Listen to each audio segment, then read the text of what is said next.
Hi guys, my name is Elina and welcome to my YouTube channel. Today I would like to give you 5 tips that are really necessary to beginner artists.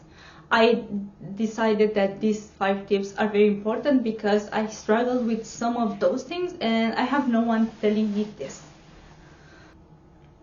Number 1, use references.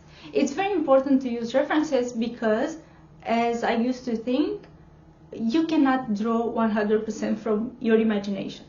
I used to believe that you have to draw from your imagination and everything will be okay, and somehow, I don't know, the universe will channel on your paper and you will make beautiful drawings.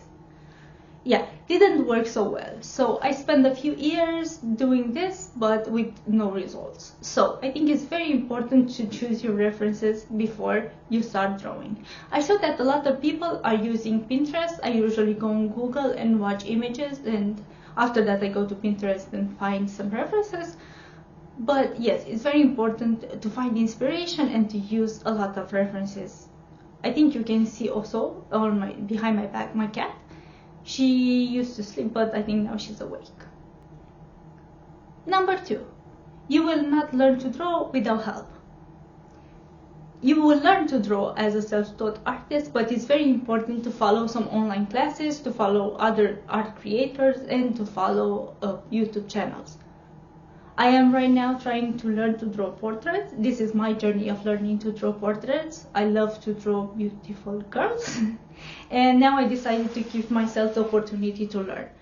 I follow a lot of YouTube tutorials because I'm right now planning to learn how to draw the nose, how to draw the lips, how to draw everything. And I'm also learning the Loomis method.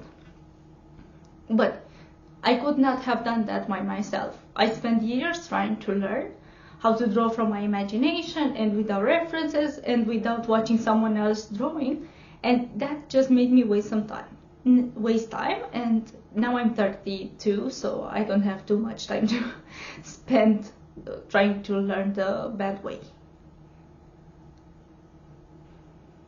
Number 3, practicing without knowing the technique will make things harder and useless. I used to draw from my imagination and without techniques. This was very hard because I used to make the same mistake over and over again without understanding how I can correct it. I think techniques exist for a reason. So I advise you to start learning the basics. It's very, very, very important to learn the basics. I used to follow drawbox.com. I made at one point 250 boxes. And yes, you have to learn the basics and you have to learn the geometry to understand how you can fit everything in shapes, in geometrical shapes. Another thing important are perspective, design, but this will take time and you can find all over the place information regarding this. So don't worry, it's not so hard.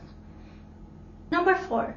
Try all the mediums you can get your hands on. This is very important, and I think this is something that I did correctly on my drawing journey. Even though I didn't use references, I didn't understand the basic of drawings, and I didn't, know the techniques. This is something that I did, and I tried all the mediums that I could get my hands on.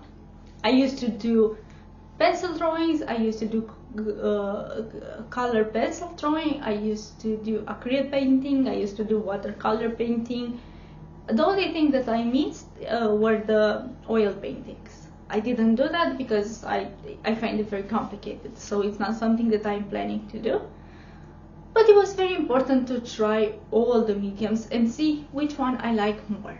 Right now, because I'm focusing on portraits, I'm doing a lot of digital art in which I practice the nose, the eyes, the mouth. And I also do the pencil drawing in my sketchbook because sometimes I do it during the commute to work. I'm working right now full time, so I commute around 45 minutes and this helps me keep focus and keep practicing. Number 5, love the process of learning. Yes, being a self-taught artist is just a continual learning process because sometimes it's very hard to find the most important information in a sea of information. I am very lucky that I think we all are very lucky because we have access to internet and we can find a lot of information, but sometimes this also can make things a lot harder because you have to, learn how to understand which information is good for you and which information is not good for you. And this is, I think, the trickiest part of being a self-taught artist. I think in my case it started to be easier when I decided that I like to learn to draw portraits. I started learning the Loomis method. I looked over the Loomis method book. Then I look a little over the Asaro head. I will put a picture also here with the Asaro head. It's very important if you're learning portraits, so please take a look of that. And then I decided that in order to make my faces look more attractive, I need to learn to draw eyes, noses, and mouths better, because right now I understand the structure of the head, but I think I need more practice when it comes to noses, eyes, and mouth. This is something that I'm focusing right now. So yeah, it's very important that if you want to be a self-taught artist, you have to learn how to choose your information, and you have to love the process of learning. These are my 5 tips. Thank you so much for joining me today, and I will post a video next Wednesday, and I think I will want to speak more about my mission and my strategy for 2023. Thank you. See you. Bye.